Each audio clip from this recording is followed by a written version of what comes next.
প্রিয় ভিউয়ার্স, আসসালামু আলাইকুম। আপনাদেরকে আজকে দেখাবো যে খুব অল্প মশলাতে আপনার হাতের কাছে যা আছে তা দিয়ে কিভাবে তেহারি রান্না করতে পারেন এবং করতে পারবেন, এবং সেটা অনেক সুস্বাদু হবে। এখন বলার কিছু নেই যে আমরা কী কী দিলাম, আপনারা একটু দেখে নেন। এই মশলা সবাই চেনেন, এখানে আলাদা কিছু দেওয়া হয় নাই। আপনার আদা পেস্ট, রসুন পেস্ট, জিরার গুঁড়া, হলুদের গুঁড়া, ধনিয়ার গুঁড়া, আর হচ্ছে আপনার লবণ। এগুলো দিয়ে সুন্দর করে মাখায়, খুব ভালো করে মাখাইতে হবে। মাখায়া একটু রেখে দিতে হবে রেস্টে, ম্যারিনেশন বলে যেটাকে, ম্যারিনেট। তারপরে ফ্রাই প্যানে তেল দিয়ে আপনার এলাচ আর দারচিনি দিবেন, অল্প সামান্য যা আছে দিয়ে ওর ভিতরে পেঁয়াজ দিয়ে দিবেন। পেঁয়াজটাকে একটু বেরেস্তা স্টাইল করবেন, একটু কড়া কড়া ভাজা আর কি, বেরেস্তার মতো। যখন বেরেস্তার মতো হয়ে যাবে তখন আপনার এই যে দেখেন বেরেস্তার মতো হয়ে গেছে।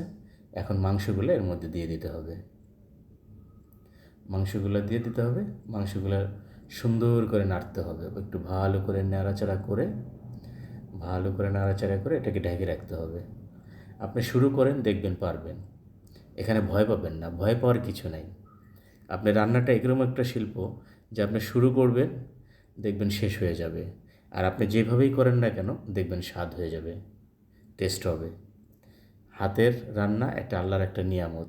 এক একজনের দেখবেন এক এক রকম টেস্ট, টেস্টেরও কিন্তু একটা ভ্যারি করে।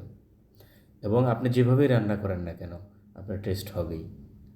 এই যে একটু পানি দিয়ে নাড়াচাড়া করার পর একটু পানি দিয়ে ওটাকে সুন্দর করে ঢেকে দিতে হবে সিদ্ধ করার জন্য। এদিকে সিদ্ধ হবে এটা, আমরা অন্যদিকে পোলাওর চালটাকে ঝরা দিয়ে রেখেছি, ওটা দেখাচ্ছি আপনাদেরকে। এই যে মাংসটা আপনার সিদ্ধ করার জন্য দিয়েছি। এখন দেখাচ্ছি আপনারা যে রাইসটাকে কীভাবে করবেন। এই যে ঝরা দেওয়া রাইসটাকে একটু তেল দিয়ে আমরা এটাকে নাড়াচাড়া করে, সুন্দর করে নাড়াচাড়া দিয়ে, লবণ দিতে হবে কিন্তু মনে রাখবেন। এই যে একটু লবণ দিলাম, লবণ দিয়ে নাড়াচাড়া করে এটাকে ফুটন্ত গরম পানি দিতে হবে, এবং পানির পরিমাণটা একটু কম দেবেন, যেহেতু আপনার ওইখানে মাংস একটু ঝোল থাকবে, এটাকে ব্যালেন্স করতে হবে। ওইভাবে আপনি এই যে গরম পানি দিয়ে দেবেন, ফুটন্ত গরম পানি দিয়ে একটু ঢেকে দেবেন। ঢেকে দেওয়ার পরে যখন আপনি দেখবেন যেটা প্রায় ফোটা ফোটা ভাব হয়ে গেছে, অল্প হালকা পানি আছে, তখন এটাকে নাড়াচাড়া দিয়ে আপনি ওই মাংসটাকে দিয়ে দেবেন। মাংসটাকে দিয়ে সুন্দর করে রাইসটাকে নাড়াচাড়া করবেন। ঘুটা ঘুটা ঘুটা এভাবে দিয়ে দেবেন। হ্যাঁ, ঘুটে নেবেন, সুন্দর করে ঘুটে ঘুটে তারপরে এটাকে একটু ঢেকে দেবেন, ঢেকে দমে দেবেন। দম দেওয়ার পরে উঠে এখানে ঘি মেরে দেবেন 2 চামচ।